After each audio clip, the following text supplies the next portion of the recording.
Let me show you how to evoke the relaxation response. So if you will, just close your eyes and relax all your muscles, starting with your feet, your calves, your thighs. Shrug your shoulders around. Blow your head and neck around. Great. Wonderful. Now sit without movement and just focus on your breathing. But breathe oh so slowly. Each time your breath is coming out, say silently to yourself the word calm. And you're going to find all sorts of other thoughts coming to mind. Those thoughts are natural. They should be expected. But when they occur, don't be upset, but simply say, oh well, and passively come back to the word calm. On each out-breath, calm. And as the other thoughts come to mind, just, oh well, and back to calm. This is a simple, basic form of meditation. The sensors confirmed what I was beginning to feel, that I was more relaxed. Now just slowly, slowly open your eyes.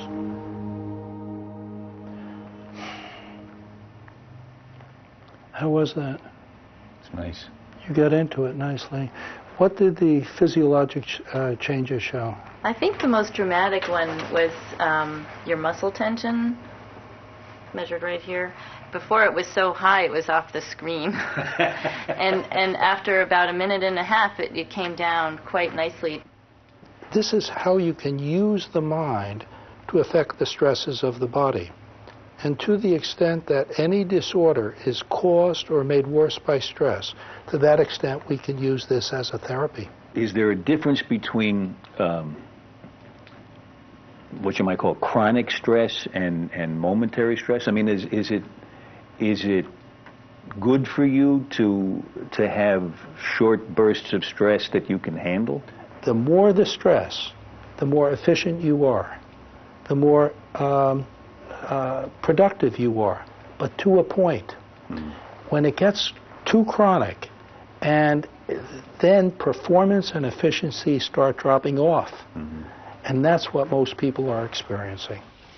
John Goddard is one of the beneficiaries of Benson's relaxation therapy.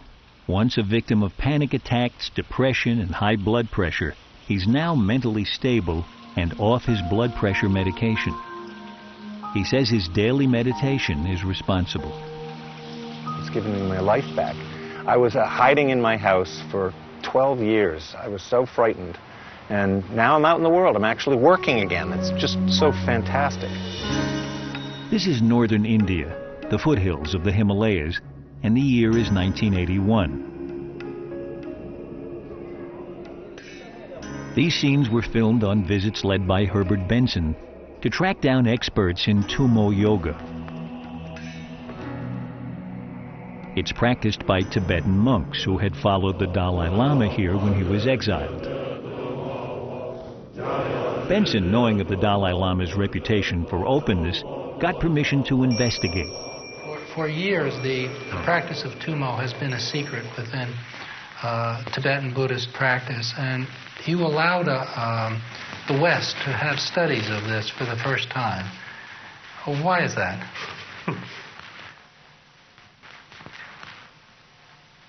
Yes, as you mentioned, this is a practice usually regarded as a secret doctrine and also very private thing. But I feel, as usually is, I believe and also is explained to people that we are believing or emphasis on reasons and facts. If this is something true, something fact, then the investigation taken through meditation and investigation taken through instrument may reach the same point. The Tummo meditation experts live alone in unheated stone huts at high altitude. Benson was able to bring some into town for tests. He was astonished to learn what they were capable of.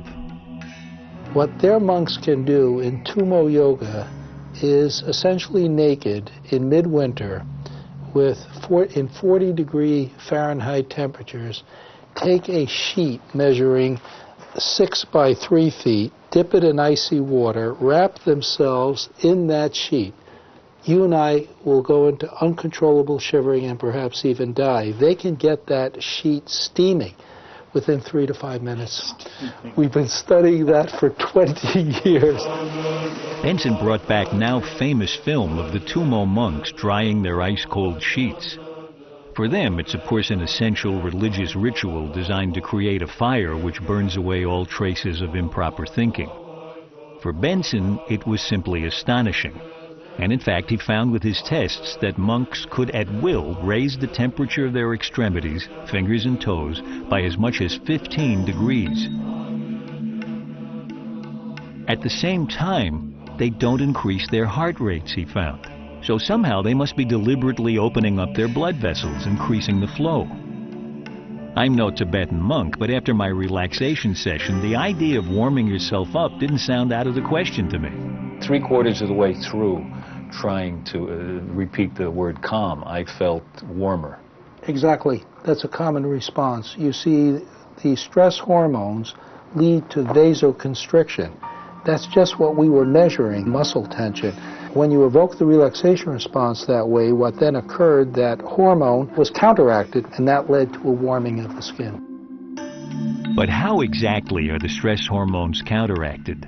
Usually the fight-or-flight stress response is beyond our conscious control. It just starts and stops automatically. Somehow, meditators tap into the part of the brain that controls the switches. And you don't have to be a Tibetan monk to do it.